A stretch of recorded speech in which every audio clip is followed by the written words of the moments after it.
খুব তাড়াতাড়ি আমি বেরিয়ে পড়েছিলাম অফিসের উদ্দেশ্যে। আর অফিসে পৌঁছেই আমি একটু ছবি ভিডিও তুলে নিচ্ছিলাম, কারণ তখন স্যার ছিল না, ওই জন্যই আর কি ফাঁকি মারছিলাম।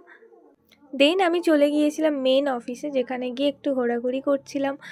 ঘোরাঘুরি কমপ্লিট করে এদিক ওদিক দেখে ফাইনালি আমি যখন বেরোলাম, তখন দেখছি ফ্লোর থেকে এনাকে দেখা যাচ্ছে, ইনি বাড়ির কাজ করছেন কত মনোযোগ দিয়ে। আর এখান থেকে আমি একটু উঁকি মেরে ভিডিও বানাচ্ছিলাম, প্লাস কথাও বলে নিচ্ছিলাম। বেশ মজা লেগেছে আমার ব্যাপারটা। তারপর অফিস থেকে বেরিয়ে এই ম্যাডামের সঙ্গে দেখা হয়। আমাদের যাওয়ার গন্তব্য ছিল ফ্যাশন আপে, কারণ ওখানে 70% অফ দিচ্ছে। কিন্তু তার আগেই আমাদের পাপড়ি চাটের সঙ্গে দেখা হয়ে যায়। সেটা খাওয়া কমপ্লিট করে আমরা চলে এসেছিলাম ফ্যাশন আপে। কিন্তু এসে দেখি ও মা, কোথায় 70% অফ! এই ম্যাডাম আমাকে 70% অফের লোভ দেখিয়ে এই ফ্যাশন আপে নিয়ে এসে, কিন্তু এসে দেখি কোনোটাতে 70% অফের কিছু নেই।